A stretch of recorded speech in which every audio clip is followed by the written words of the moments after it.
Meu filho e a minha nora viajaram para Roma, deixando-me responsável pela mãe dela. Ela estava em silêncio há 6 meses após um tropeço na escada. Assim que o carro deles dobrou a esquina, ele abriu os olhos e disse: "Ligue para a polícia, antes que eles voltem."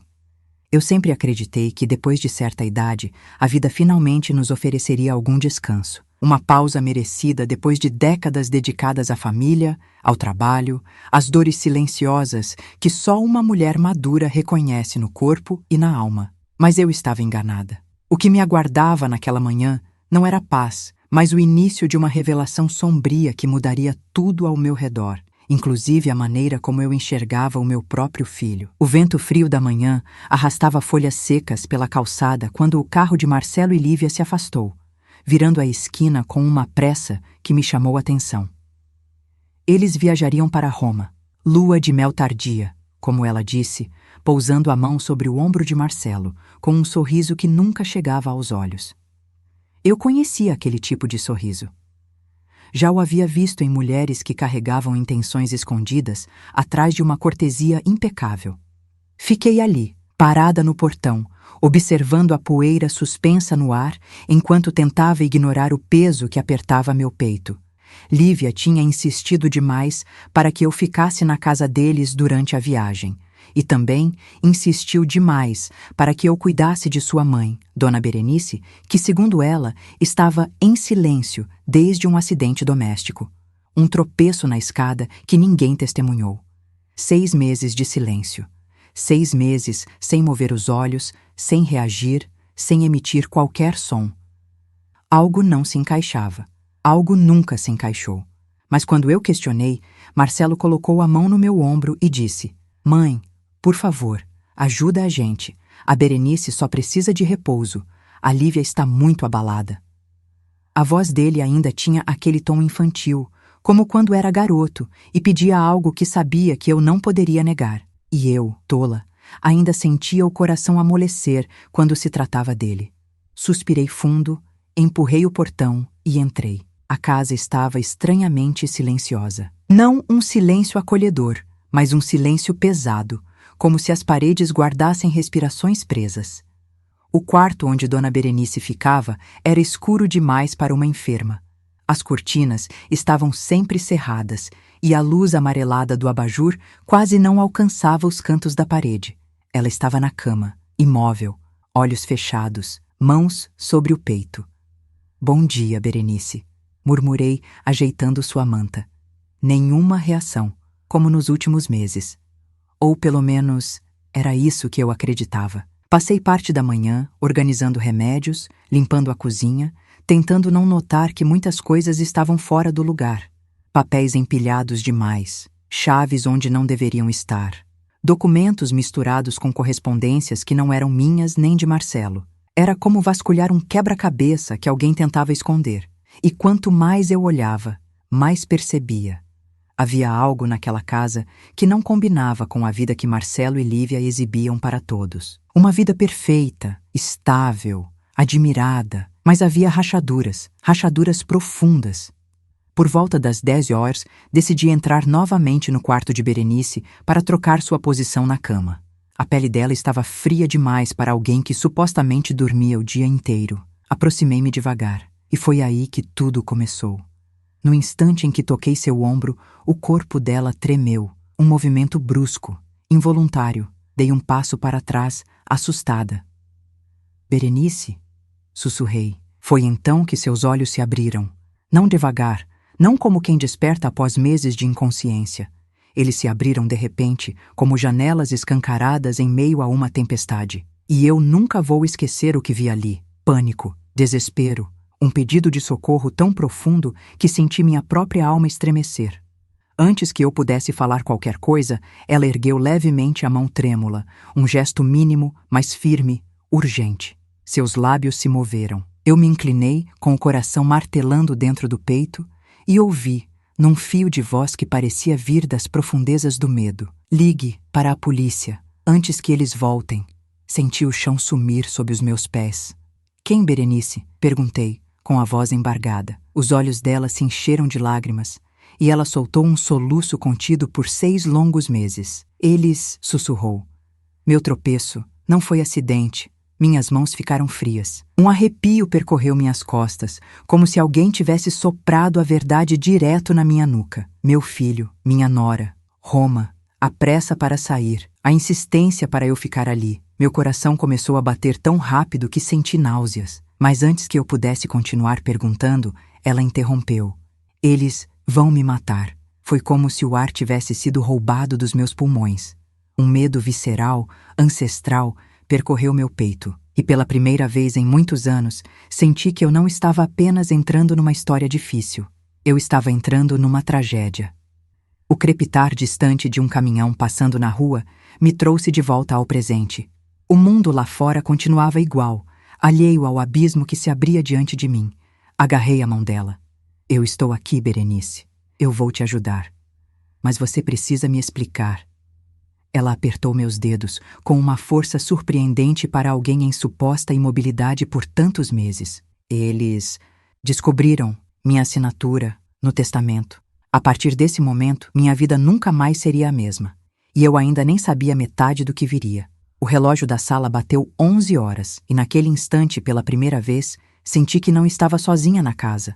Mas eu não sabia quem ou o que estava ali comigo. Fiquei paralisada ao lado da cama, com os dedos ainda entrelaçados aos de Berenice. O ar do quarto parecia mais pesado, mais denso, como se estivesse tentando me avisar que cada palavra pronunciada ali tinha um peso capaz de alterar o destino de todos nós. Testamento? Murmurei, sentindo a garganta seca. O que Marcelo e Lívia têm a ver com isso? Os olhos dela se moveram rapidamente em direção à porta do quarto, como se temesse que alguém estivesse escutando. A expressão era de puro terror. Aquele tipo de terror que não se inventa, que não se finge, que só existe quando a alma já esteve à beira do fim. Eles descobriram o verdadeiro herdeiro, ela sussurrou, com a respiração irregular. Eu não entendi. Verdadeiro herdeiro? De quem? Você não tem nada de valor, Berenice. Ao menos, foi o que sempre disseram. Ela fechou os olhos, como se reunir forças fosse um sacrifício físico. Quando voltou a abri-los, não havia hesitação. Eles mentiram. A casa, todas as economias, não estão no nome deles. Estão no nome da minha neta. Um silêncio cortante se instalou entre nós. Eu soube naquele instante que eu não estava apenas diante de uma injustiça. Eu estava diante de um segredo que alguém estava disposto a matar para proteger. Lívia pensa que eu assinei tudo para ela. Continuou num esforço visível. Mas eu deixei tudo para minha neta, a única pessoa que nunca me virou o rosto. Tentei processar aquilo, mas era como tentar segurar água com as mãos. A informação escorria pelas frestas do meu entendimento. Mas por que você ficou 6 meses sem falar nada? Perguntei. Por que deixou que todos acreditassem nesse acidente? Os olhos dela brilharam com lágrimas quentes. Porque eu não podia fugir. Eles estavam sempre aqui, sempre vigiando, trocando meus remédios, escondendo meus documentos, até o dia em que eu caí, ou melhor, até o dia em que eles me empurraram. Meu coração se apertou como se alguém o tivesse amassado entre as mãos. Meu filho, aquele menino que eu criei sozinha, aquele menino que eu protegi do mundo inteiro, Marcelo, capaz disso? Não, eu não podia acreditar. Mas o olhar de Berenice não deixava espaço para dúvidas. Eu estava tremendo quando me aproximei da cabeceira da cama e me sentei. Berenice, falei baixinho. Eu vou te proteger. Mas você precisa confiar em mim. Precisa me dar todas as peças. Do que exatamente eles têm medo? Ela respirou fundo, reunindo o ar com uma dor que parecia antiga. A escritura, o testamento, os comprovantes da conta, tudo está escondido. E eles já procuraram por todos os cantos, mas não acharam por quê. Porque está no único lugar que eles nunca imaginaram procurar. Senti um arrepio subir pela espinha. Onde? Ela desviou o olhar e engoliu em seco. No quarto da Lívia. Minha respiração falhou. Escondido dentro de uma caixa preta, atrás das gavetas, que ela mesma escondeu pensando que ali ninguém tocaria. Fiquei imóvel, mas por dentro tudo girava. Berenice mexeu a cabeça, milímetros apenas, mas o suficiente para me transmitir urgência. Eles vão tentar destruir as provas quando voltarem. Eles acham que eu não posso mais falar, que eu estou perdida no meu silêncio. Mas eu ouvi tudo, durante meses. As brigas, as ameaças, as decisões. Eu ouvi quando eles disseram que, se eu falasse, ninguém acreditaria. Que eu já era velha e que um tropeço na escada poderia acontecer de novo. As últimas palavras foram como facas entrando lentamente em minha pele. Um barulho seco ecoou na sala. Um estalo. Algo ou alguém havia se movido lá fora. Meu sangue gelou na mesma hora. Aproximei meu rosto do dela. Berenice, tem alguém além de nós na casa? Ela pareceu hesitar. Depois, mais uma lágrima escorreu pelo canto dos olhos. Eles nunca saem, sem verificar tudo. E se esqueceram. Algo pode ter ficado para trás. Senti minhas mãos suarem. Respirei fundo. Olhei para a porta. E então ouvi. Passos. Passos lentos, arrastados, no corredor. Meu coração batia tão forte que eu ouvia o sangue nas têmporas. A mente gritava para correr, para gritar, para lutar. Mas minhas pernas estavam presas pelo medo. Fiquei de pé, tentando não fazer barulho. A madeira do assoalho rangia sob meus pés, e a cada estalo meu corpo reagia como se tivesse levado um choque. Os passos se aproximaram do quarto. A sombra apareceu primeiro, alongada pelo corredor estreito. Uma figura imóvel diante da porta, observando, escutando. 1 segundo, 2, 3. Segurei o fôlego, até que finalmente a sombra se moveu, lentamente, e se afastou. Minha respiração voltou num soluço involuntário. Berenice me olhava com um desespero silencioso. Helena, ela balbuciou, eles não confiam em ninguém, nem mesmo em você. Acham que você poderia descobrir algo, e se desconfiarem, vão voltar. Eles só voltam daqui a 10 dias, respondi, tentando convencer a mim mesma. Ela fechou os olhos por um instante. Eles voltam sempre quando algo dá errado. Essas palavras ecoaram dentro da minha mente como um aviso tardio.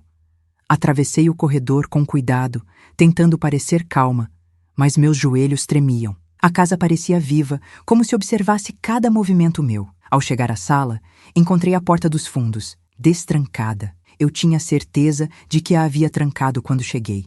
Um calafrio me percorreu inteira. Voltei correndo para o quarto, respirei fundo e fechei a porta atrás de mim. Sentei-me ao lado da cama novamente. Berenice, você está segura comigo. Eu prometo. Minhas palavras saíram trêmulas. Mas eu preciso saber. Por que eles querem tanto esse dinheiro? Eles têm a casa, têm boas condições. Por que fariam isso? Os lábios dela tremeram.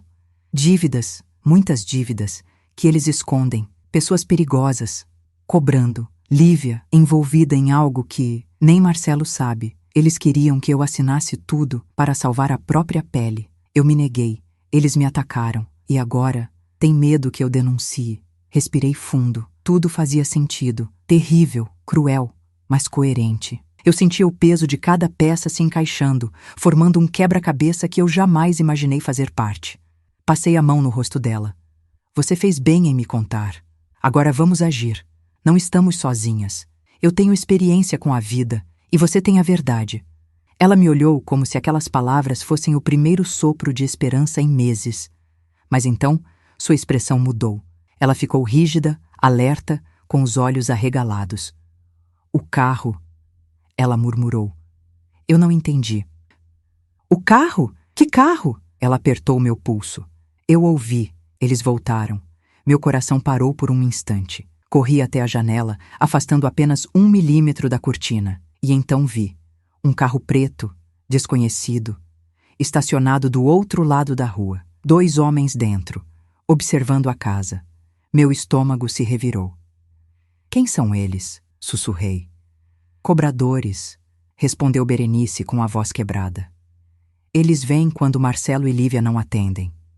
Senti o mundo girar. Eles sabem que você está viva? Perguntei. Ela balançou a cabeça, com dificuldade. Acham que eu Estou vegetando, mas se descobrirem, as palavras ficaram suspensas no ar. Olhei novamente pela fresta da cortina. Um dos homens tirou algo do bolso, um envelope, e colocou na caixa de correio. Depois, olhou diretamente para a janela, para mim. Meu corpo gelou. Voltei para o quarto, fechei a porta com a mão trêmula e me sentei ao lado dela. Berenice, eles deixaram alguma coisa na caixa. Eu preciso ver. Ela concordou com um movimento quase imperceptível, mas sua expressão dizia tudo: cautela, medo, urgência. Atravessei novamente o corredor, respirei fundo e abri a porta da frente. O ar frio bateu no meu rosto, trazendo um cheiro metálico de chuva prestes a cair. Abri a caixa de correio. Dentro dela havia apenas um envelope amassado, sem nome, sem remetente. No verso, uma frase escrita com caneta vermelha: "Você tem até amanhã." Minha visão escureceu por um instante. Não era para mim. Era para eles, para Marcelo e Lívia. Mas agora, eu estava no meio de tudo. Voltei para dentro e fechei a porta, sentindo que a casa inteira respirava comigo, assustada, tensa, prestes a desmoronar. No quarto, entreguei o envelope a Berenice. Ela fechou os olhos com um suspiro de desespero. E então disse algo que fez meus ossos estremecerem. "Helena, se eles voltarem antes da hora, você precisa fugir. Porque se me viram abrir os olhos, se te viram comigo, nós duas estaremos mortas." Senti as lágrimas queimando meus olhos, mas me mantive firme. Eu precisava. Por mim. Por ela. Pela verdade que agora carregávamos juntas. Segurei sua mão novamente e disse: "Eu não vou te abandonar. E se eles acham que você estava sozinha, é porque nunca conheceram uma mulher como eu." E então, como se o universo estivesse me avisando para não subestimar o perigo, ouvimos um barulho forte vindo da cozinha, um ruído metálico, como se alguém tivesse deixado cair uma chave ou tentado abrir uma porta. Meu corpo inteiro congelou. A história, a minha história, a história de Berenice, estava apenas começando, e o pior ainda estava por vir.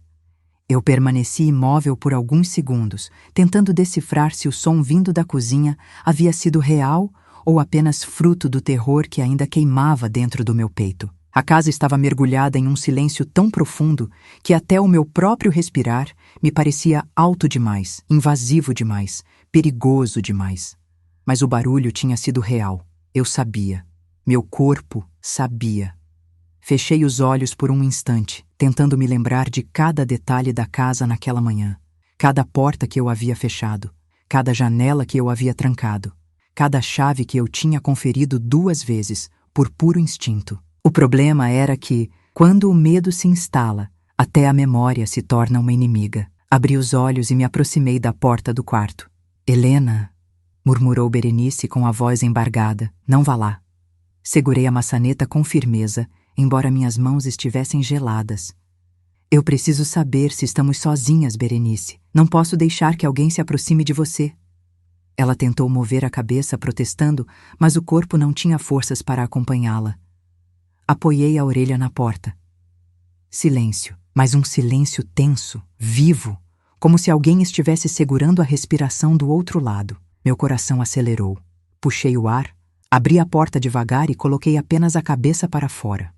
O corredor continuava vazio, iluminado pela luz fraca que se infiltrava pelas frestas das cortinas da sala. Tudo parecia normal. Normal demais. Caminhei lentamente pelo corredor, sentindo o coração batendo descompassado. Quando cheguei à cozinha, vi a origem do barulho. O chaveiro metálico caído no chão. Um objeto pequeno, insignificante, mas que eu tinha absoluta certeza de que estava pendurado no suporte quando passei ali mais cedo. Abaixei-me devagar para pegá-lo, mas um calafrio subiu pela minha espinha quando percebi um detalhe que não deveria estar ali. A porta dos fundos. Novamente. Estava destrancada. Minha respiração ficou presa no peito. Eu sabia que havia trancado aquela porta. Eu lembrava claramente do clique seco da fechadura. Mas agora, a chave estava girada para o lado oposto, como se alguém tivesse saído ou entrado. Levei a mão ao batente da porta para me apoiar. "Meu Deus", sussurrei. Olhei ao redor. Nada parecia fora do lugar. Tudo estava exatamente como eu havia deixado. Panelas no mesmo canto, pratos alinhados, o pano de prato dobrado sobre a pia, a geladeira fechada, mas a casa inteira tinha aquele cheiro que só existe quando alguém esteve ali recentemente. Um cheiro leve, quase imperceptível, mas que eu aprendi a identificar ao longo da vida. Presença humana. Fechei e tranquei a porta novamente. Desta vez, girei a chave 2 vezes só para ter certeza. Caminhei de volta, agora com passos mais firmes, tentando esconder o tremor. Quando abri a porta do quarto, encontrei Berenice com os olhos arregalados. "O que foi?" perguntou com a voz trêmula. "Alguém esteve na cozinha", respondi, mantendo o tom o mais estável possível. A porta estava destrancada. Ela levou a mão ao peito, como se tentasse segurar o próprio coração para que ele não explodisse dentro dela. Sentei-me ao lado da cama e respirei fundo. "Berenice, você precisa me contar tudo. Desde o começo. O que aconteceu no dia da queda? Como conseguiu sobreviver? Por que eles não a levaram ao hospital?" Ela cerrou os olhos, parecendo viajar para um lugar de dor profunda. "Eu estava desconfiando deles havia semanas", começou, cada palavra acompanhada por uma respiração curta. "Comecei a perceber movimentações estranhas, documentos faltando, cochichos quando eu me aproximava. E então encontrei uma cópia do testamento antigo na gaveta da Lívia, o testamento verdadeiro, onde deixei tudo para minha neta." Fechei os olhos por um instante. A verdade começava a doer. Quando ela percebeu que eu tinha descoberto, ficou desesperada. Brigou comigo. Disse que eu era uma velha inútil. Disse que ninguém acreditaria na minha palavra. E quando Marcelo chegou, ela o convenceu de que eu estava ficando confusa, que estava inventando coisas. Eu senti meu coração despedaçar. Meu filho, ouvir aquilo do próprio sangue. Mas ela continuou. "Naquela noite, discutimos. Fui parar a escada para subir e me afastar deles. Ou pelo menos, foi isso que planejei. Mas antes que eu colocasse o pé no primeiro degrau, senti um empurrão nas minhas costas. Meu corpo inteiro gelou. Eu caí. Foi tudo muito rápido. A dor foi como se meu corpo tivesse se partido ao meio. Ouvi um grito de Marcelo dizendo que tinha sido um acidente, mas a voz dele tremia. Tremia muito. Ela engoliu em seco. Eu sobrevivi, mas estava fraca, com os remédios que eles me davam. Remédios que me deixavam tonta, lenta, sonolenta, até que eu parei de conseguir falar. Senti um nó na garganta. E então, perguntei num sussurro. Os olhos dela se encheram de lágrimas. E então eles decidiram me deixar assim, como uma planta, porque enquanto eu não falasse, eles estavam seguros. Fechei os olhos com força. Eu queria gritar, queria chorar, queria correr até Roma e sacudir Marcelo pelos ombros, perguntar como ele havia se tornado um estranho. Mas Berenice apertou minha mão. "Você é a única pessoa que pode mudar isso, Helena. Você, porque eles acham que você é inofensiva."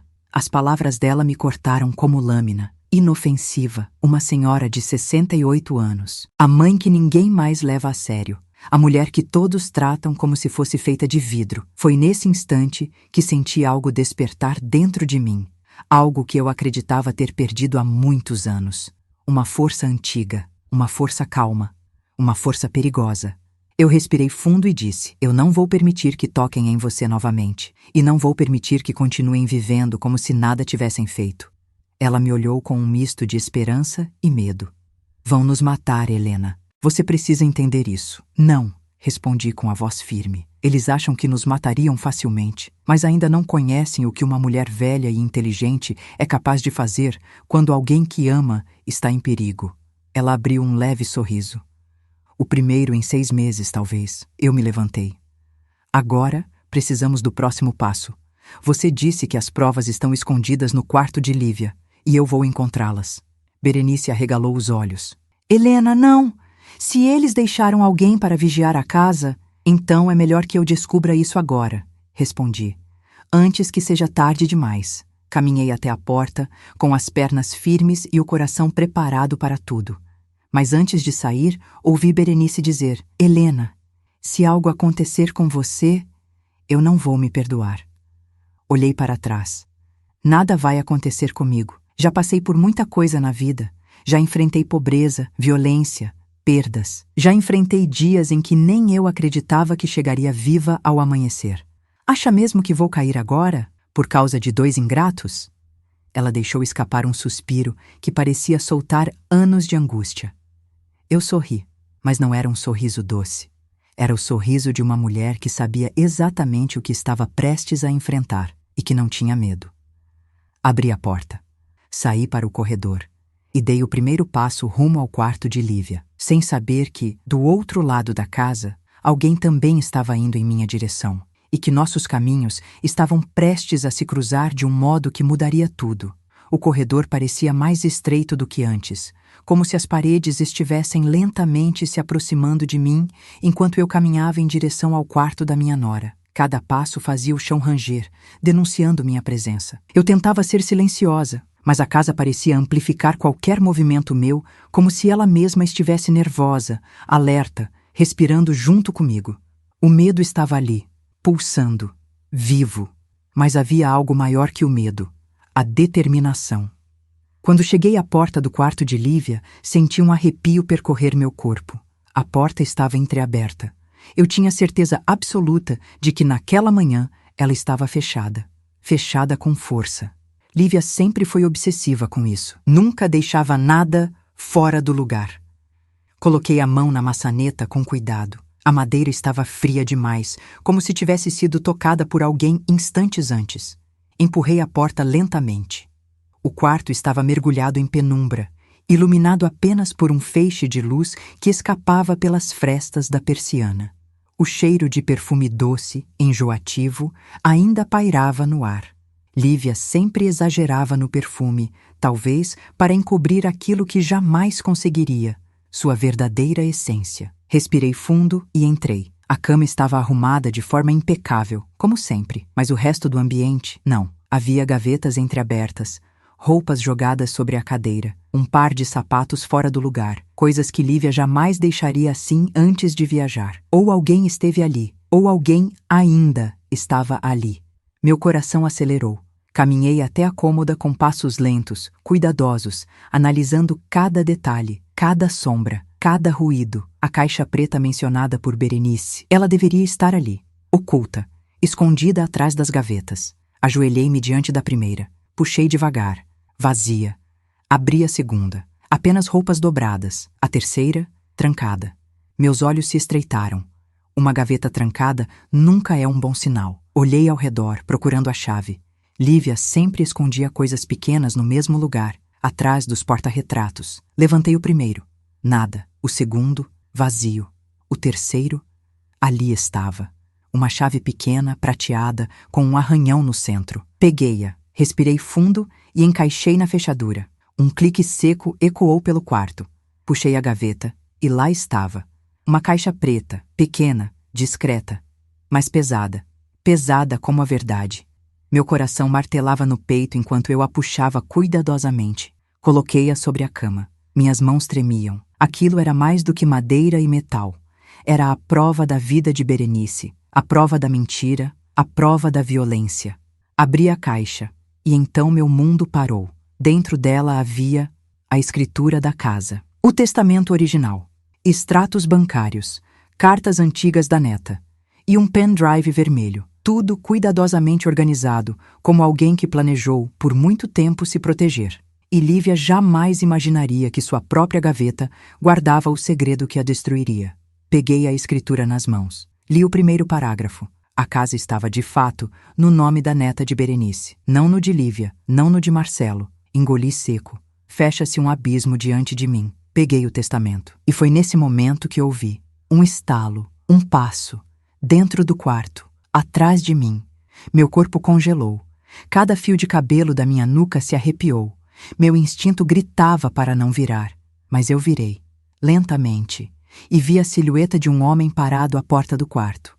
Alto, ombros largos, rosto oculto pela sombra. Eu senti minhas pernas fraquejarem. Quem é você? Minha voz saiu baixa, falhada. O homem não respondeu. Deu apenas um passo para dentro do quarto. Eu recuei instintivamente, segurando a caixa preta contra o peito como se fosse um escudo. Eu sou a mãe do Marcelo, tentei dizer com firmeza, mas minha voz tremia. Você não deveria estar aqui. Saia da casa deles, agora. Ele deu outro passo, silencioso, letal. Meu coração batia tão forte que eu mal conseguia ouvir meus próprios pensamentos. Quando ele finalmente falou, sua voz era grossa, rouca e parecia arranhar o ar. A senhora não deveria ter mexido nas coisas que não são suas. Um arrepio violento percorreu meus braços. Você é um dos homens do carro? Perguntei, minha respiração acelerada. Silêncio. Mas o silêncio dele era resposta suficiente. Ele observou a caixa nos meus braços. Observou minhas mãos trêmulas. E então, com a voz fria como gelo, disse: Onde está a velha? Meu sangue gelou. Você quer Berenice? Outro passo dele na minha direção. Nós avisamos, demos prazo. Eles não pagaram. Agora, a senhora vai me dizer onde ela está. Eu senti o mundo girar, a mente gritar, a alma estremecer. Pensei em correr, pensei em gritar, pensei em lutar, mas eu sabia que qualquer reação precipitada colocaria Berenice e eu em risco mortal. Respirei fundo, ergui o queixo e disse: Ela está morta. O homem parou. Um silêncio pesado tomou conta do quarto. Ele estreitou os olhos. Morta? Faz 6 meses, respondi com firmeza. Vocês chegaram tarde. Houve um instante de dúvida. Eu vi nos olhos dele, um momento rápido, mas crucial. Ele recuou meio passo, analisando minhas palavras. Depois virou o rosto para a porta. Se estiver mentindo, eu volto. E saiu. Assim, como um fantasma. Meu corpo desabou na cama. As pernas não aguentaram. Eu tremia como nunca tremi na vida. Mas eu ainda segurava a caixa. A caixa que continha a verdade. A caixa que poderia salvar ou destruir todas nós. Quando finalmente consegui me levantar, fechei a gaveta, tranquei-a e escondi a chave no bolso. Peguei a caixa e saí do quarto, ainda me recuperando da sensação de ter estado frente a frente com a morte. Caminhei até o quarto de Berenice. Abri a porta devagar. Ela me olhou imediatamente, os olhos arregalados, cheios de perguntas. Eu não consegui falar de imediato. Meu coração ainda corria uma maratona dentro do peito. Helena, ela sussurrou. O que aconteceu? Apoiei a caixa sobre a cama e segurei suas mãos. Nós não temos mais tempo, Berenice, murmurei, sentindo a urgência ferver dentro de mim. Eles já estão aqui. E agora, eles acreditam que você está morta. Os olhos dela se encheram de lágrimas, terror e esperança misturados. Isso nos dá vantagem, continuei, mas também nos coloca em risco. Precisamos agir agora. Ela engoliu em seco. O que vamos fazer? Eu olhei para a caixa, para o pendrive, para os documentos. E então respondi: Vamos desmascarar todos eles e vamos começar hoje. Mas antes que eu pudesse dizer mais alguma coisa, a campainha tocou. Forte, insistente, como um aviso ou uma ameaça. Era o começo de algo muito maior do que eu imaginava. Se você gosta das nossas histórias e quer nos ajudar a continuar contando relatos como este, inscreva-se no canal agora. Seu apoio é muito importante. A campainha tocou novamente, desta vez mais forte, mais impaciente. Como se quem estivesse do lado de fora soubesse que havia alguém dentro da casa e estivesse disposto a esperar o tempo que fosse necessário até que a porta fosse aberta. Meu coração deu um salto doloroso dentro do peito. Olhei para Berenice. Ela estava branca, imóvel, com os olhos fixos na porta, como se enxergasse através das paredes. Não atenda, ela sussurrou, quase sem voz. Eu concordei com a cabeça, mas o som da campainha, repetitivo e agressivo, penetrava meus ossos. Eu sabia que se alguém estava insistindo daquele jeito, não era um vizinho, não era um engano. Era alguém que queria algo muito específico daquela casa, de nós. Aproximei-me da janela da sala, com extremo cuidado, afastando a cortina só o suficiente para enxergar sem ser vista. E lá estava ele, um dos homens do carro preto, o que estava dirigindo, firme, inabalável, de braços cruzados diante da porta como se fosse dono do lugar. Atrás dele, o carro ligado, com o segundo homem dentro, observando, esperando. Eles não tinham ido embora. Eles tinham apenas mudado de posição. Cercando a casa, cercando a verdade. Engoli seco e me afastei da janela.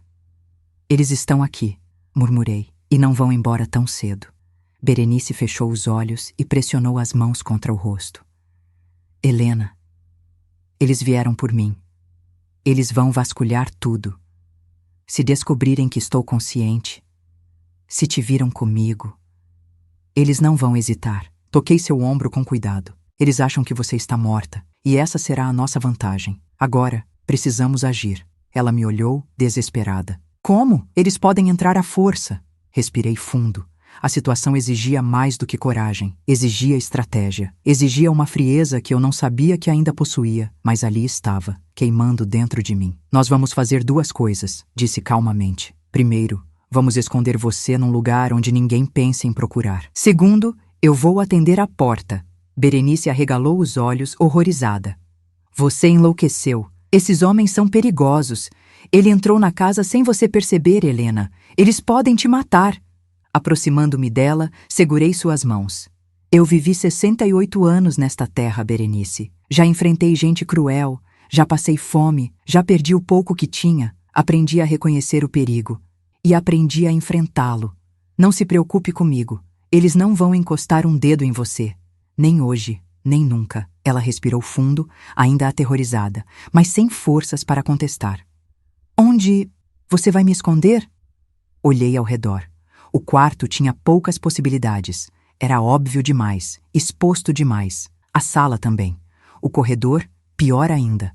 Foi então que olhei para o pequeno quartinho dos fundos. O antigo depósito, onde Marcelo guardava ferramentas, caixas, objetos sem uso. Um lugar onde ninguém, absolutamente ninguém, procuraria uma pessoa. No depósito, atrás da estante. Afirmei. Berenice arregalou os olhos. Mas eu não consigo andar. Eu vou te carregar. Ela ficou em silêncio. Um silêncio carregado de dor, de medo, de culpa. Mas aceitou, com muito esforço. E usando mais força do que pensei ter, a coloquei em meus braços. Ela era leve, tão leve que senti meu coração apertar. Meses de maus tratos haviam consumido seu corpo. Caminhei com cuidado para não fazer barulho. A campainha tocou novamente, forte, longa, impiedosa. Rápido, Helena, ela murmurou. Chegamos ao depósito. Abri a porta com dificuldade e entrei com ela. O cheiro de mofo e madeira úmida tomou meus sentidos. Coloquei-a no chão, atrás da estante, onde ela ficaria completamente oculta. Ajoelhei ao seu lado. Fique em silêncio absoluto. Não importa o que aconteça, eles não podem saber que você está viva. Os olhos dela se encheram de lágrimas. E você? O que vai dizer a eles? A resposta saiu firme, como se já estivesse pronta dentro de mim. A verdade, ou pelo menos, a parte da verdade que nos beneficia. Toquei sua mão uma última vez e me levantei. Saí do depósito e fechei a porta com cuidado. A campainha tocou outra vez, desta vez acompanhada de batidas pesadas, agressivas, que fizeram a casa inteira vibrar. Senhora Helena! Uma voz masculina ecoou do lado de fora, firme, autoritária, impaciente. Sabemos que a senhora está aí. Meu sangue gelou. Eles sabiam meu nome. Dei 2 passos até a porta da frente. Respirei fundo e ajeitei meus ombros. Eu não podia demonstrar medo. A única defesa que eu tinha era a imagem de fragilidade, a imagem de uma idosa que não representava a ameaça. Destranquei a porta, girei a maçaneta e a abri. O homem do carro preto estava ali, rosto duro, olhos estreitos, mandíbula tensionada. Ele me olhou de cima a baixo, analisando cada detalhe, cada movimento, cada tremor. Bom dia, senhora, disse ele, com um sorriso que não alcançava os olhos. Precisamos conversar. Respirei fundo e mantive o olhar firme. Claro, respondi. Mas da próxima vez, não precisa quase derrubar minha porta. Ele arqueou uma sobrancelha, surpreso, talvez até impressionado. A senhora está sozinha? Perguntou. Meu coração deu um salto, mas minha voz permaneceu estável. Estou. Ele inclinou a cabeça para o lado, desconfiado. Tem certeza? Absoluta. Minha nora e meu filho viajaram, e eu estou cuidando da casa. O homem observou a sala atrás de mim, procurando sinais de outra presença. E a velha? Perguntou. Eu não hesitei. Morreu. Silêncio. Um silêncio tão denso que parecia pesar no ar. Ele me encarou. Morreu? Quando? 6 meses atrás. De quê? Do tropeço na escada, respondi, enfatizando a ironia. Não aguentou os ferimentos. O homem estreitou os olhos, avaliando o que eu dizia. Então deu um passo à frente, e outro. E entrou na casa, sem ser convidado. Meu estômago se revirou, meu corpo inteiro ficou tenso, mas eu me mantive firme. Vamos ver uma coisa, senhora. disse ele caminhando até o corredor, e foi nesse momento que percebi. Ele não acreditava em mim. Ele estava ali para confirmar com os próprios olhos. E se ele chegasse ao depósito, se ele abrisse aquela porta, se ele encontrasse Berenice, seria o fim de nós duas. O corredor parecia se estreitar diante dos passos firmes daquele homem. Ele caminhava como alguém que já conhecia o terreno, como alguém que estava acostumado a entrar em casas alheias, vasculhar, intimidar e sair impune. Eu o seguia a poucos passos, com o coração martelando tão alto que eu me perguntava se ele conseguia ouvir. Minhas mãos estavam frias, mas minha mente nunca estivera tão clara. Aquela era a hora, o momento decisivo, o instante em que uma palavra minha poderia significar vida ou morte. Ele passou pela sala, ignorando tudo. Olhou rapidamente para o sofá, para os quadros na parede, para o corredor que levava aos quartos. Depois virou a cabeça para mim. 6 meses, é? Perguntou. Assenti. Ele não respondeu nada, apenas continuou caminhando, direto para o quarto de Berenice. O pior lugar possível. Engoli seco. Se ele abrisse aquela porta, mesmo que não encontrasse Berenice lá, veria sinais, veria mudanças, perceberia que alguém havia estado com ela, perceberia que eu havia mentido. E mentir para um homem como aquele tinha consequências terríveis. Posso perguntar o que está procurando? Falei, tentando controlar o tremor da minha voz. Ele não parou. É só uma verificação, respondeu num tom que dizia tudo e ao mesmo tempo não dizia nada. Verificação de quê? Ele não respondeu. Abriu a porta do quarto de Berenice sem pedir permissão. Meu coração parou. A porta rangiu. A luz fraca entrou no ambiente e ele se deteve no batente, analisando tudo. Eu prendi a respiração. A cama estava arrumada, como eu havia deixado antes de carregá-la para o depósito. A manta esticada, nenhum sinal de que um corpo estivera ali minutos antes. Ele caminhou até o centro do quarto, olhou para a cama, abaixou-se, passou a mão pelo lençol, como se procurasse pelo calor de alguém. Meu estômago virou. Se ele percebesse que o colchão ainda estava quente, tudo estaria perdido. Interessante, murmurou. Algum problema? Perguntei, tentando soar irritada e não apavorada. Ele se levantou devagar, ainda olhando o ambiente. Por que a cama está arrumada? Perguntou. Senti um frio na espinha. Porque eu sou uma mulher de 68 anos que não aguenta ver cama desarrumada. Respondi, com uma sinceridade tão controlada que parecia natural. Velhos hábitos, sabe? Ele me encarou. Ficou em silêncio por longos segundos, como se tentasse decifrar se eu estava mentindo. Depois caminhou até a janela, espiou por entre as cortinas e voltou para o centro do quarto. Ela foi enterrada onde? Perguntou casualmente, mas com veneno escondido na voz. Cemitério Municipal de Santa Clara. Respondi sem hesitar. Eu nunca tinha estado naquele cemitério, mas a firmeza da minha resposta o deixou sem argumentos imediatos. E tem certidão de óbito? A pergunta veio como um golpe seco. Senti o coração despencar, mas mantive o rosto inabalável. Está com a minha nora, respondi. Ela é a responsável legal. O homem apertou os lábios. Mal disfarçou a irritação. Ele esperava que eu me desesperasse, que eu fraquejasse, que eu deixasse escapar alguma verdade escondida. Mas não deixei. Certo, disse ele finalmente. E então virou-se para sair do quarto. Eu soltei o ar que segurava havia minutos. Minhas pernas quase cederam, mas eu me mantive firme, até que ele parou, bem na porta, no exato limite entre desistir e suspeitar novamente. Virou a cabeça lentamente em minha direção. Agora, quero ver o resto da casa.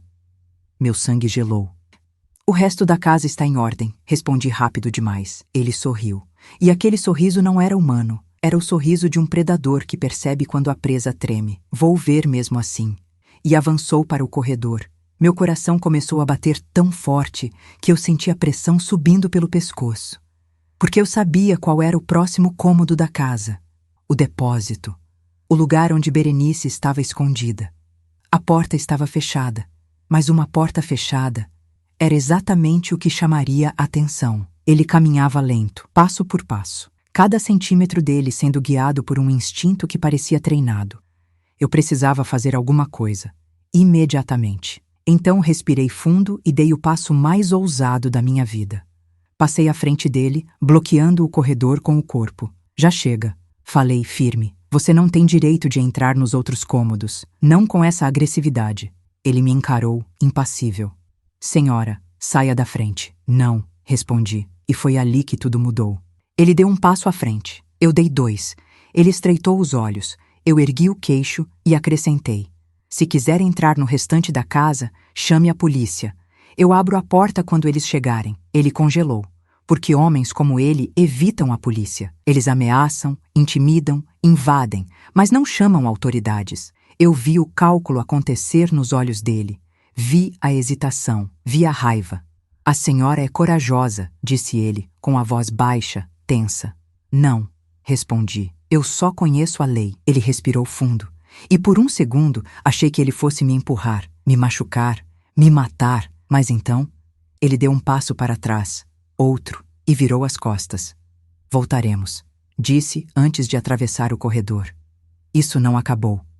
Caminhou até a porta da frente, abriu sem olhar para trás e saiu. Assim que a porta se fechou, minhas pernas finalmente fraquejaram. Apoiei a mão na parede, buscando ar. Eu tinha vencido aquela batalha, mas no fundo eu sabia. A guerra estava só começando. Corri até o depósito, abri a porta e encontrei Berenice encolhida no chão, tremendo, com os olhos arregalados. Eles foram embora? Ela sussurrou. Ajoelhei-me ao lado dela e segurei sua mão. Por enquanto, sim, respondi. Mas eles vão voltar. Ela engoliu em seco. Então, o que vamos fazer agora? Eu olhei para a caixa com os documentos, para o pendrive, para a porta da frente, onde a ameaça havia acabado de sair. E respondi, com a voz mais firme que já tive. Agora, Berenice, é a nossa vez de atacar. E foi naquele instante que deixei de ser vítima. E comecei a me tornar a estrategista. Eu fechei a porta do depósito devagar, quase com reverência, como se o simples som da madeira pudesse atrair de volta aqueles homens. A casa inteira parecia respirar aliviada, mas eu não. Meu coração ainda batia forte demais. Meu sangue ainda fervia. Meus instintos estavam todos em alerta. Eu sabia que aquela vitória momentânea não significava segurança. Significava apenas tempo, um pequeno intervalo antes da próxima tempestade. E eu precisava usá-lo com inteligência. Voltei ao quarto de Berenice carregando a caixa preta. Meus passos eram firmes, mas minha alma tremia. Quando entrei, ela estava apoiada na cama, tentando parecer mais forte do que realmente estava. Você conseguiu, ela murmurou. Coloquei a caixa na cama e abri a tampa. Consegui afastá-los por hoje. Mas eles vão voltar. Antes disso, precisamos criar nossa própria defesa. Berenice passou os olhos pelos documentos como se estivesse vendo seu passado inteiro guardado ali. Sua história, sua verdade. O que vamos fazer? Perguntou com a voz rouca. Peguei o pendrive vermelho e o girei entre os dedos. Ele pesava pouco, mas carregava algo muito maior do que o corpo de plástico podia sugerir. Você sabe o que tem aqui dentro? Perguntei. Ela piscou, lenta. Sim. Tem gravações, conversas, documentos digitalizados. Eu comecei a guardar tudo quando percebi que algo estava errado, mas eles descobriram que eu desconfiava. Foi quando começaram a me dopar, quando eu fiquei presa dentro do meu próprio corpo. Meu peito se apertou. Você fez isso sozinha? Sussurrei. Eu sempre me virei sozinha, respondeu ela, com um orgulho que atravessava a fragilidade. Só não imaginei que, no fim, precisaria de alguém para me salvar. Tocamos as mãos, ambas trêmulas. Eu respirei fundo. Está na hora de confrontarmos a verdade, Berenice. Precisamos ver o que há dentro desse pendrive. Ela assentiu. Caminhei até o escritório improvisado na sala, conectei o pendrive ao notebook e esperei. A tela inicial se abriu devagar, exibindo pastas nomeadas com datas, meses, registros. Era uma linha do tempo completa da tortura silenciosa pela qual ela havia passado. Eu cliquei na primeira pasta. Áudio 1/02 de fevereiro. A voz de Lívia ecoou no alto-falante. Alta, impaciente, cruel. Se ela não assinar, Marcelo, nós estamos mortos. Você não entende? Eu não vou perder tudo por causa de uma velha teimosa. Meu estômago se revirou. Marcelo respondeu, com a voz mais baixa, nervosa. Calma, pelo amor de Deus. Ela está desconfiada. A gente precisa agir com cuidado. Cuidado nada, gritou Lívia. Ela já está velha demais para perceber qualquer coisa. Basta empurrar um pouco mais. Berenice levou as mãos ao rosto. Eu pausei o áudio. Você gravou isso no dia da sua queda? Ela balançou a cabeça. No dia anterior. Eles discutiam achando que eu estava dormindo. Eu engoli seco. O ódio, quente e cortante, subiu pela minha garganta. O tipo de ódio que só uma mãe traída pelo próprio filho pode sentir. Mas ainda havia mais. Cliquei no próximo arquivo. Áudio 2, 03 de fevereiro. A respiração pesada de alguém andando pela casa. E então, a voz de Marcelo. Você exagerou, Lívia. Ela pode morrer. É exatamente isso que eu quero, Marcelo, respondeu ela fria como gelo. Morta não fala. Morta não denuncia. Morta não atrapalha. A voz do meu filho se partiu. Ela é sua mãe. E? Retrucou ela. Quem manda nessa casa sou eu. Ou você acha que vai conseguir pagar aqueles homens sozinho? Meu corpo inteiro tremeu. Meu filho. Meu menino. Submisso. Covarde. Vendido.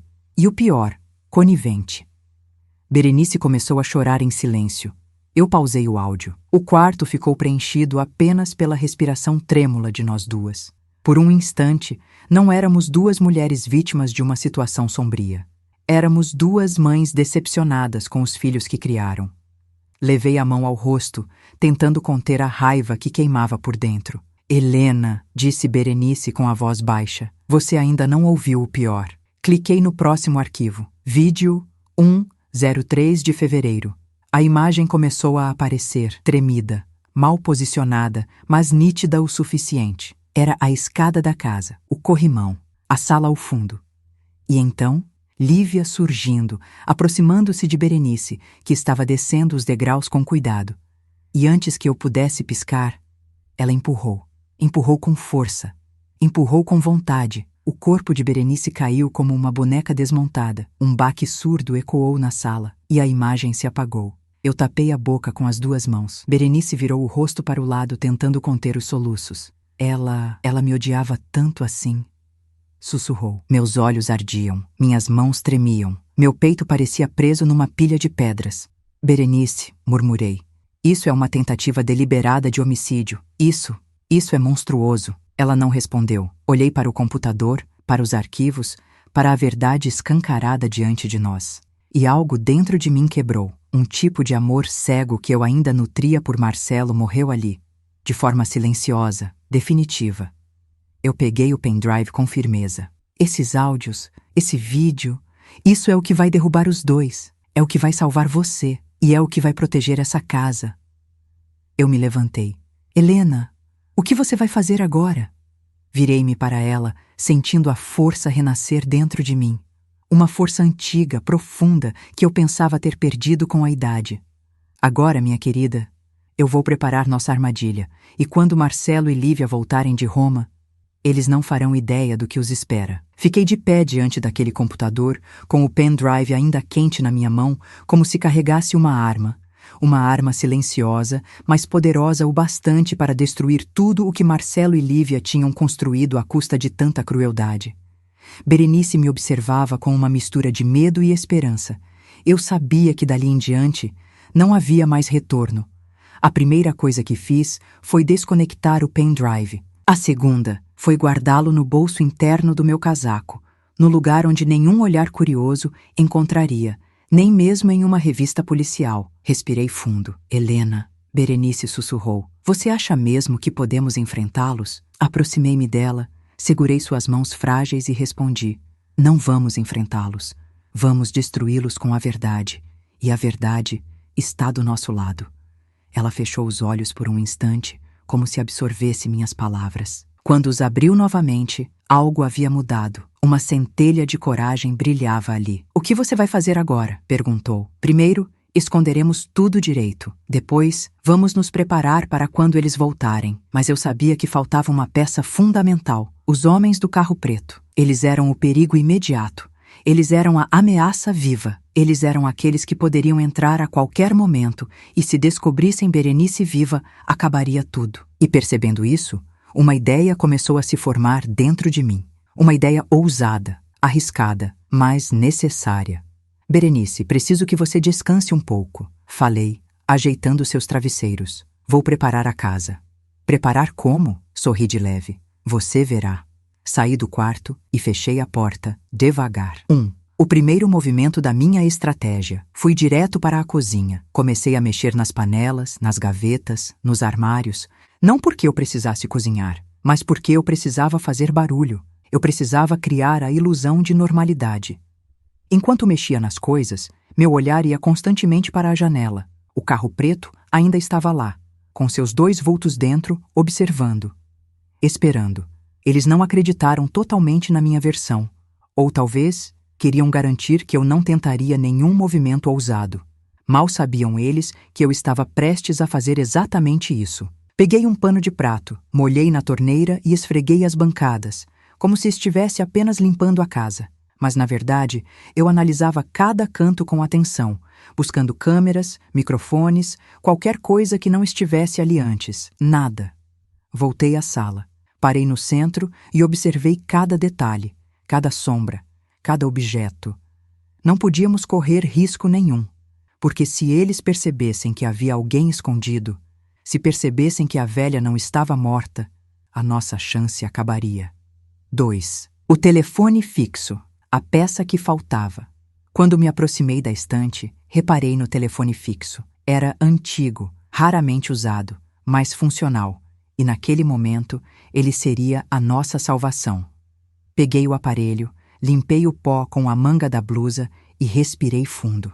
Eu não podia ligar para a polícia. Não ainda. Não sem provas oficiais. Não sem a certeza de que Marcelo e Lívia não conseguiriam manipular tudo a seu favor. Mas eu podia ligar para alguém que já havia me ajudado uma vez, muitos anos atrás. Alguém que devia um favor. Alguém que entenderia o perigo sem perguntas demais. Disquei devagar. 1 toque, 2, 3. E então, uma voz familiar atendeu. Helena? Quanto tempo? Arthur, murmurei. Preciso de você. A voz dele mudou imediatamente. O que houve? Estou em perigo. E não só eu. Preciso que venha até aqui. Mas com discrição. Muita discrição. Ele não hesitou. Estou indo. Desliguei o telefone. A próxima peça estava no tabuleiro. 3. Uma casa que se transformava em armadilha. Voltei ao quarto de Berenice. Ela me olhou com os olhos cansados, mas atentos. Está tudo bem? Perguntou. Sim, respondi. Mas vou precisar que você fique em silêncio absoluto durante as próximas horas. Qualquer ruído, qualquer gemido, pode arruinar tudo. Ela assentiu. Peguei travesseiros extras e coloquei ao redor dela, criando uma pequena barreira física para abafar sons. Em seguida, puxei o cobertor até o peito dela, para aquecê-la. Berenice, falei, ajoelhando-me. Os próximos dias serão difíceis, mas confie em mim.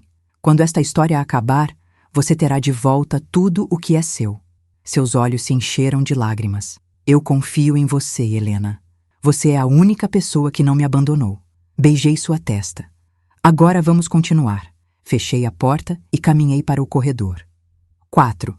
O plano começa a tomar forma. Peguei a caixa preta e a levei até o quarto de hóspedes, o único lugar onde ninguém imaginaria que algo estava escondido. Levantei o colchão, retirei uma tábua solta sob a cama e ali, naquele vazio escuro, coloquei a caixa. Depois, tampei tudo novamente. O pendrive, porém, continuou comigo. Era a nossa carta final, a peça que derrubaria tudo. Em seguida, comecei a fechar cada cortina, cada janela, cada fresta. A casa precisava parecer impenetrável. Quando me aproximei da última janela, vi o carro preto fazendo algo novo. Um dos homens saiu, deu a volta no quarteirão e parou exatamente em frente à minha cerca, de braços cruzados, sorrindo. Um sorriso lento, perverso. O tipo de sorriso que diz, eu sei que você está escondendo algo. Meu corpo gelou, mas minha mente ficou ainda mais afiada. Era a hora do próximo passo. Eu me aproximei da porta da frente e a abri um pouco. O homem ergueu o queixo, como se estivesse esperando por mim, mas eu sorri, um sorriso calmo, controlado, quase provocador. O que foi? Perguntei. Vieram ver se eu desmaiei do susto? Ele semicerrou os olhos. Só estamos garantindo que está tudo bem, senhora. Inclinei a cabeça. Que gentileza, respondi. Mas podem ir. Eu já disse tudo o que tinha para dizer. Ele não gostou, eu vi, mas recuou um passo. E ali, naquele instante, percebi. Eles não eram tão fortes quanto queriam parecer. Tinham medo. Medo do desconhecido. Medo da polícia. Medo da verdade. E isso era a brecha perfeita para o meu plano. Fechei a porta devagar. Tranquei. Encostei a testa na madeira e respirei fundo. Berenice e eu ainda corríamos perigo, mas agora tínhamos uma vantagem. Eles subestimavam uma velha de 68 anos, e isso seria o erro que destruiria todos eles. O relógio bateu 16h17 quando ouvi passos no quintal, mas não eram passos pesados, ameaçadores. Eram passos firmes, confiantes, reconhecíveis. Abri a porta dos fundos e Arthur entrou, mais grisalho, mais cansado, mas com o mesmo olhar atento de sempre. Helena, disse ele, parece que você se meteu em algo sério. Eu sorri, um sorriso firme, um sorriso que dizia, sim, e eu vou até o fim. E ali, naquele exato segundo, nossa guerra começou oficialmente. Quando Arthur entrou em casa, senti um alívio tão profundo que meus ombros finalmente relaxaram pela primeira vez desde que tudo começou. Ele fechou a porta dos fundos devagar, sem fazer barulho, e seu olhar fez uma varredura completa pelo ambiente, como um policial experiente que nunca deixou de ser. Sim, Arthur já fora investigador, aposentado à força, depois de enfrentar gente perigosa demais. Eu o conhecia há muitos anos. E sabia que, apesar das rugas novas, ele continuava sendo o homem mais atento que já conheci. Helena, disse ele tirando o casaco e pendurando discretamente numa das cadeiras. Quem são os homens do carro preto? Suspirei fundo. Cobradores. Gente que Marcelo e Lívia devem ter prometido pagar, com dinheiro que não é deles. Eles estão rondando, ameaçando e entraram na casa hoje cedo. Arthur franziu o senho. Sério, entraram? Como? Pela porta dos fundos. Não sei quando, mas sei que estavam dentro. E pior, um deles viu o quarto da Berenice. A velha? Ele perguntou, baixando ainda mais a voz. Ela está viva, Arthur, sussurrei, como se a própria casa pudesse nos trair. E consciente. E com medo. Eles quase a mataram. O rosto dele endureceu.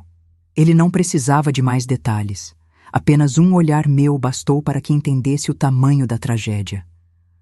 Onde ela está agora? Perguntou. Escondida, no depósito. Eles não podem saber. Nenhum deles pode saber. Arthur concordou com um movimento lento da cabeça. Muito bem, mostre-me o cenário inteiro, cada detalhe. Eu nunca o tinha visto tão sério, tão concentrado, tão pronto. Guiei-o até a sala e contei tudo. A chegada dos homens, o empurrão na escada, as gravações, o vídeo do crime, o pendrive, o testamento escondido. Ele ouviu tudo sem interromper. Quando terminei, ele passou a mão pelo queixo grisalho. Helena, você está mexendo com gente perigosa, não apenas Marcelo e a esposa, mas também os cobradores. Você tem noção do tamanho disso? Senti um peso familiar no peito. Mas desta vez, não me deixei abater. Eu não pedi para estar nessa história, mas já que estou, não vou recuar. Não depois de tudo o que eles fizeram com a Berenice. Não depois de tudo que vi com os meus próprios olhos. Arthur me observou por longos segundos e então esboçou um sorriso pequeno, firme. Você sempre foi teimosa e corajosa. Velha, corrigi com ironia amarga. Não, respondeu ele. Experiente. E então se levantou. Vamos fazer o seguinte. Primeiro, quero ver as provas.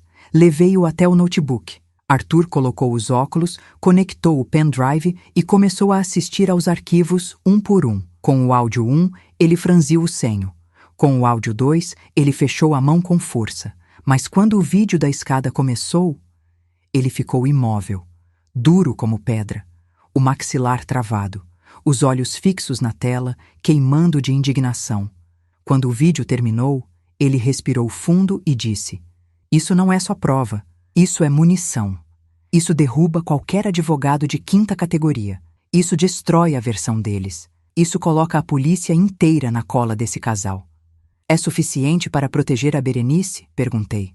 Helena, isso é suficiente para mandar Lívia para a cadeia por tentativa de homicídio e Marcelo por conivência. E se encontrarmos mais alguma coisa que mostre planejamento, intimidação, adulteração de documentos, pega a prisão longa. Eu engoli seco, absorvendo cada palavra. Mas, acrescentou ele, ainda falta um ponto crítico. Qual? Os cobradores. Esses homens não estão aqui por causa de brigas familiares. Eles querem dinheiro. E se perceberem que não vão receber, podem partir para a violência.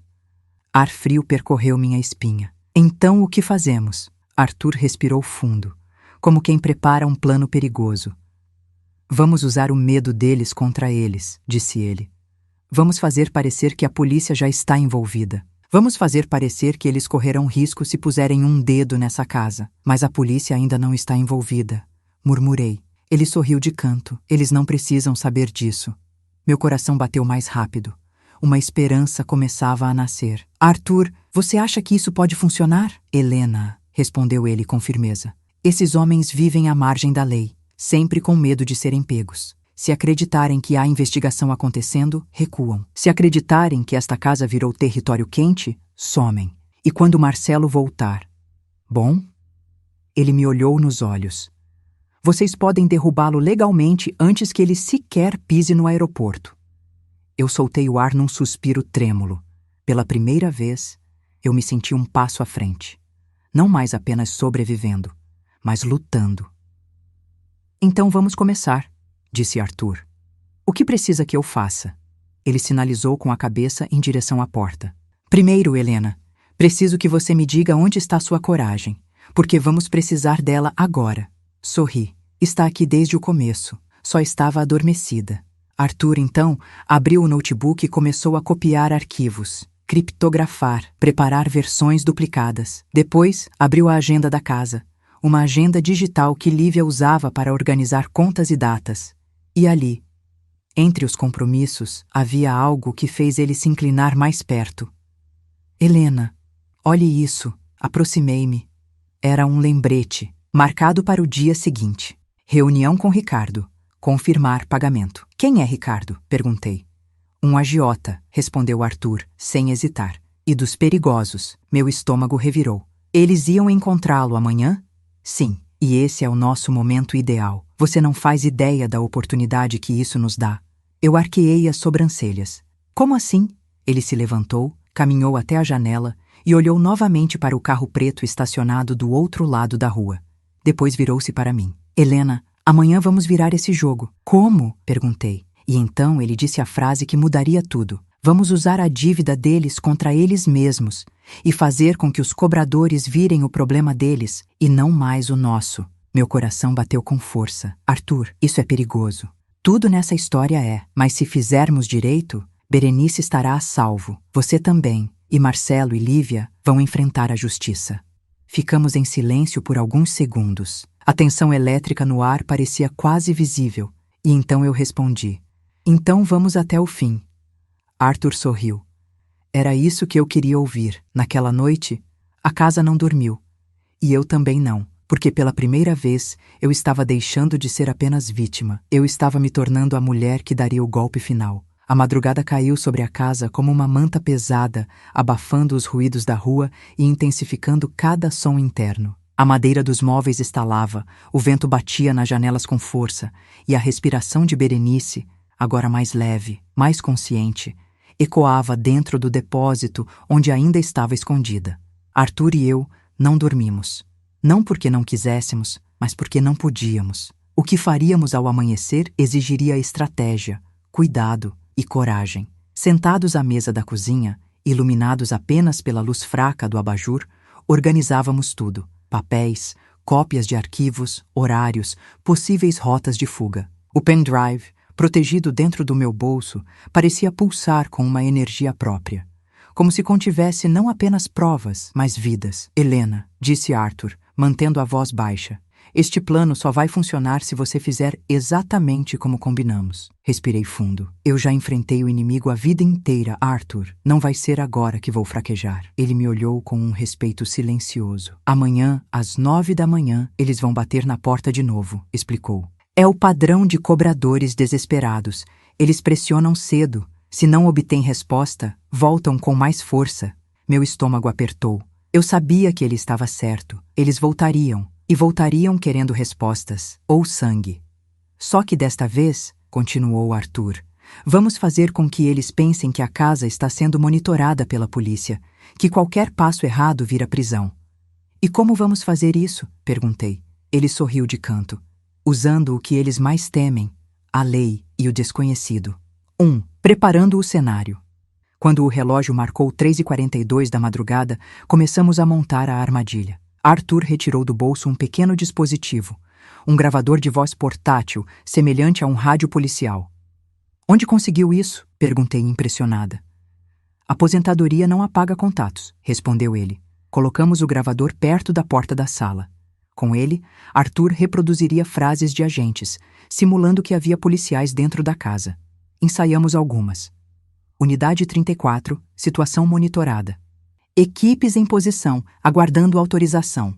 A vítima está em proteção interna. Frases que fariam qualquer criminoso hesitar. Depois, Arthur escreveu uma notificação falsa, extremamente convincente, para colocar na caixa de correio. Era um aviso oficial dizendo: atenção, local sob investigação, acesso restrito, Polícia Civil do Estado. Era falsa, sim, mas absolutamente eficaz. Eu não sabia até onde esse plano chegaria, mas sabia que era nossa melhor chance. 2. O despertar da casa. Perto das 6 da manhã, o céu começou a clarear, e com ele, minha angústia também. Aproximei-me do depósito, girei a maçaneta devagar e entrei. Berenice estava acordada, olhando para mim com olhos vermelhos, mas atentos. O dia chegou, sussurrei. Ela sorriu fraco. Quando tudo isso acabar, eu nunca mais vou esquecer o que você fez por mim. Ajoelhei ao lado dela. Você não vai me agradecer, Berenice. Você vai viver. Vai recuperar sua casa. Vai recuperar sua voz. Isso é tudo que eu quero. Ela segurou minha mão com força. Helena, por favor, tome cuidado. Sempre. Ajeitei os travesseiros ao redor dela, reforcei o isolamento de panos para evitar que sua respiração fosse ouvida e saí fechando a porta com extremo cuidado. 3. Eles chegam antes do esperado.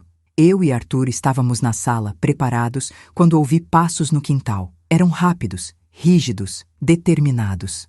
Já? Murmurei, com o coração disparando. Arthur foi até a janela, sem abrir a cortina, e espiou pela fresta. São eles, disse. Os dois. O carro preto parou ali na frente como uma fera prestes a atacar. As portas bateram. Os homens vieram até a varanda. Um deles falava alto, irritado. A velha está escondendo coisa. Aposto que está. Meu sangue gelou. O outro respondeu. Se ela estiver mentindo, a gente resolve isso do nosso jeito. Olhei para Arthur, e ele fez sinal para que eu mantivesse a calma. A campainha tocou. Uma vez. Forte. Depois uma segunda, contínua, agressiva, como se quisessem derrubar a porta com o dedo. Eu respirei fundo, arrumei meu casaco, segurei o gravador escondido atrás da porta e abri. 4. O confronto. Os dois homens estavam ali, altos, sombrios, olhos estreitos como lâminas. Bom dia, senhora, disse um deles com ironia venenosa. Vejo que está acordada cedo. Velhos dormem pouco, respondi, firme. Ele sorriu torto. Ontem você não pareceu tão valente. Ontem vocês entraram sem permissão. Hoje não vão entrar. A expressão dele mudou. Ficou pesada, sombria. Precisamos resolver umas pendências com a dona Berenice. Mantive meu rosto inabalável. Eu já disse, ela morreu. O homem avançou um passo. Não acredito em você. Nesse momento, Arthur acionou discretamente o gravador atrás da porta. E uma voz masculina, grave, autoritária, ecoou pela casa. Unidade 12. Posição confirmada. Aguardando sinal para a abordagem. O efeito foi imediato. Os homens congelaram, trocaram olhares rápidos, tensos, desesperados. O outro tentou disfarçar. Quem tá aí? Eu cruzei os braços. A polícia, a casa está sob investigação, e qualquer passo que vocês derem agora vira flagrante. Outro áudio tocou. Equipe 2 posicionada nos fundos do imóvel. O homem mais agressivo empalideceu. A polícia? Mas por quê? Inclinei o queixo, vitoriosa. Porque existe investigação aberta contra Marcelo e Lívia. E tudo o que vocês fizeram ontem foi registrado. Um silêncio pesado caiu entre nós. Eles estavam assustados, realmente assustados. Recomendo que vocês saiam daqui, continuei, antes que alguém lá dentro resolva revistar o carro de vocês. 2 passos para trás. 3. Eles começaram a se mover rápido. O mais baixo murmurou: Vamos embora, isso não tá certo. O outro respondeu: Droga, o Ricardo não vai gostar disso. Ricardo, o nome marcado na agenda. O encontro do dia seguinte. Arthur e eu trocamos um olhar rápido, um olhar que dizia: agora sabemos o que precisamos saber. Os homens correram até o carro, entraram às pressas e partiram em alta velocidade, derrapando na esquina. Quando a poeira baixou e o som do motor sumiu, eu finalmente pude respirar. Soltei o ar, tremendo inteira. Arthur colocou a mão no meu ombro e disse: Helena, você acabou de ganhar uma guerra. Mas eu abaixei o olhar. Não, Arthur, eu ganhei uma batalha. E a maior de todas ainda estava por vir. A chegada de Marcelo e Lívia. A casa estava mergulhada num silêncio inquieto. Um silêncio diferente daquele das primeiras horas. Não pesado, mas carregado de expectativa. O tipo de silêncio que antecede uma tempestade. Os cobradores tinham ido embora. Mas Marcelo e Lívia não tardariam a voltar. Eles enviariam mensagens, ligariam, inventariam desculpas para justificar uma mudança repentina nos planos. E depois apareceriam batendo na porta, ainda com malas na mão, mas com o peso de dívidas às costas. E eu estaria aqui, pronta para recebê-los, pronta para dizer tudo o que ficou guardado em mim por anos, pronta para enfrentar o filho que eu criei e que se perdeu por caminhos que eu jamais imaginaria. Arthur preparava as últimas peças do plano. Ele caminhava pela sala com passos lentos, calculados, e posicionava pequenos dispositivos, cópias das gravações, envelopes lacrados, uma lista com horários, datas e nomes. Ele estava criando o cenário perfeito. Eles caem hoje, disse Arthur, sem tirar os olhos do que fazia. Eles vão resistir, respondi. Claro que vão. Pessoas culpadas sempre resistem, mas não importa. Hoje, a máscara deles cai. E não só a deles. Essa dívida com o agiota vai estourar, e eles não terão mais onde se esconder. Aquela frase ecoou dentro de mim com a força de um trovão. Sim, a verdade viria, e com ela, a justiça. 1. A ligação. Às 11h04, o telefone fixo tocou. O som cortou o ar como uma lâmina. Eu e Arthur trocamos um olhar rápido, e eu atendi. Alô? A voz de Marcelo chegou tensa, urgente, quebrada. Mãe, por favor, diz que está tudo bem aí. Meu coração apertou, mas minha voz permaneceu firme como pedra. Está tudo bem, Marcelo. Por que não estaria? Houve um silêncio do outro lado. O tipo de silêncio que denuncia a culpa. Os vizinhos disseram que houve movimento estranho aí. Disseram que viram um carro preto e homens na sua porta. Engoli seco. Era exatamente o que eu queria. Que eles soubessem que algo estava muito errado. Ah, sim. Respondi com calma calculada. Aqueles homens estavam realmente procurando vocês. Marcelo prendeu a respiração. Procurando nós? Por quê? Isso é algo que vocês deveriam explicar, respondi, fria. E sugiro que venham agora. Há muito que precisamos conversar. Um silêncio longo. E então, finalmente, estamos voltando.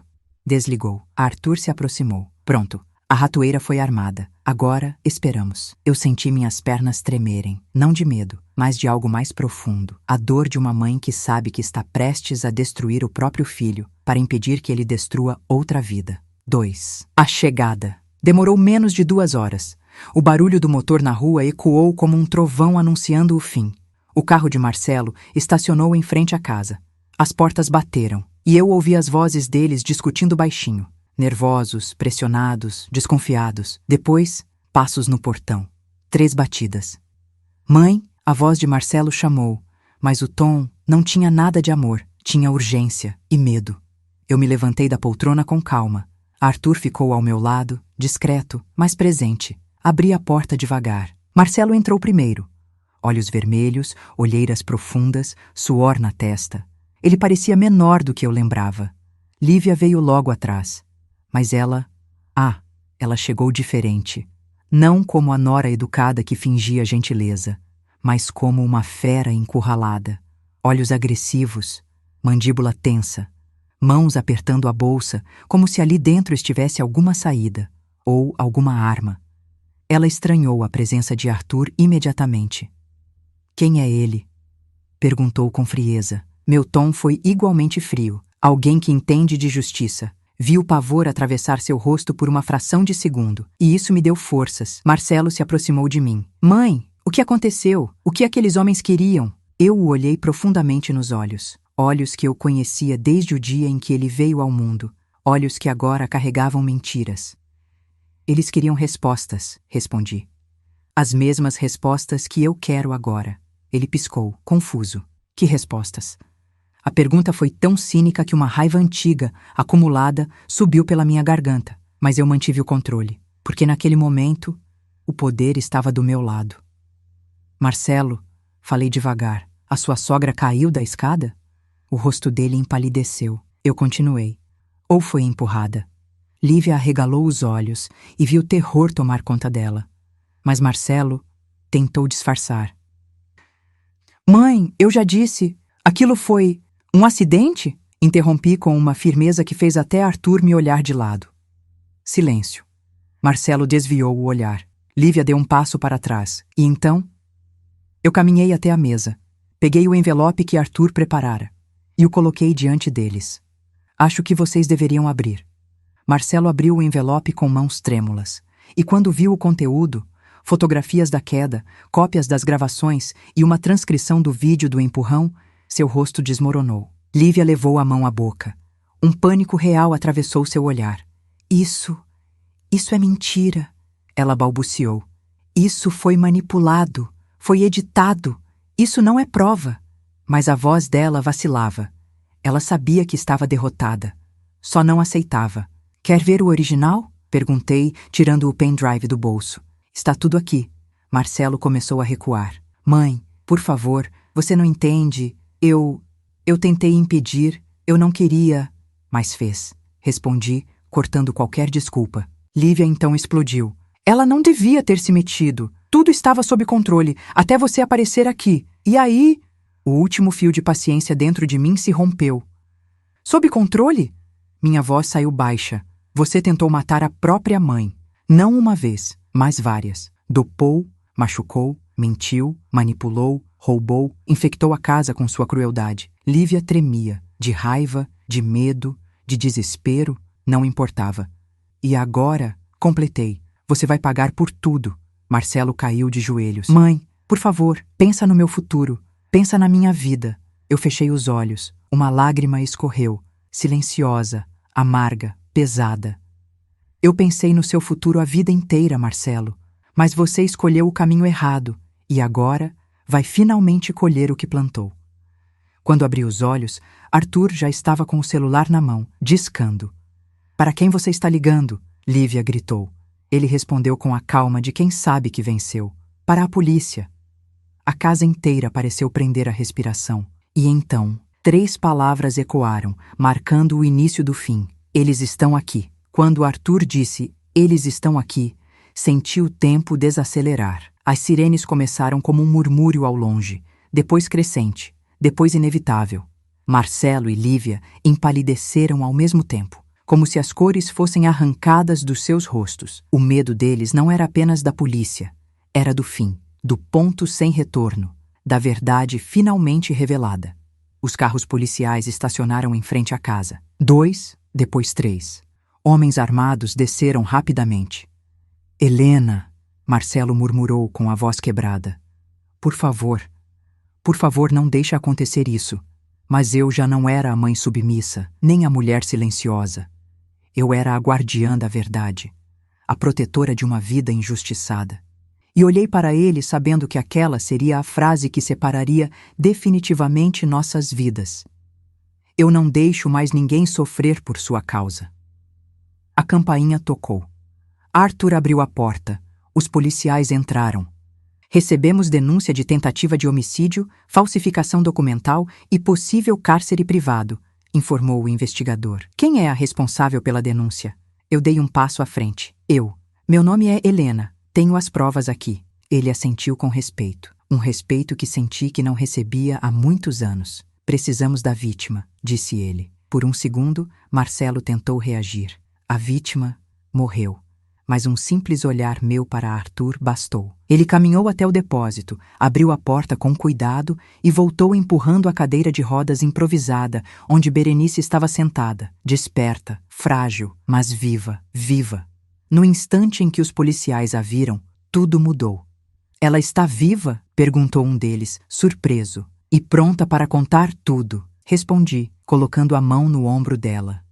Lívia recuou 3 passos, chocada. Berenice a encarou, e naquela troca silenciosa de olhares, toda a dor dos últimos meses ganhou voz. E então Berenice falou: "Eles tentaram me matar." A frase caiu sobre a sala como uma bomba silenciosa. Marcelo caiu sentado no chão. Lívia começou a tremer. Os policiais se aproximaram, sérios. "Senhora, podemos registrar seu depoimento agora?" "Podem", respondeu ela segura. "Mas primeiro, prendam quem tentou tirar minha vida." Os policiais trocaram um olhar rápido e o investigador apenas disse: "Senhores, algemas." O estalo do metal ecoou pela sala. Marcelo começou a chorar. "Mãe, por favor, eu estava com medo. Eu não sabia como parar aquilo." Eu olhei para ele. Meu único filho, o menino que carreguei no colo, o homem que escolheu o caminho errado. Meu coração doeu, mas a justiça doeu mais. "Eu te perdoo como mãe", murmurei, "mas não posso te proteger como cúmplice." Ele abaixou a cabeça, derrotado. Lívia, ao contrário, tentou fugir. Correu em direção à porta, mas 3 policiais a seguraram. "Tirem as mãos de mim!" ela gritou. "Tudo isso é culpa dela, da velha. Se ela tivesse assinado o documento, nada disso teria acontecido."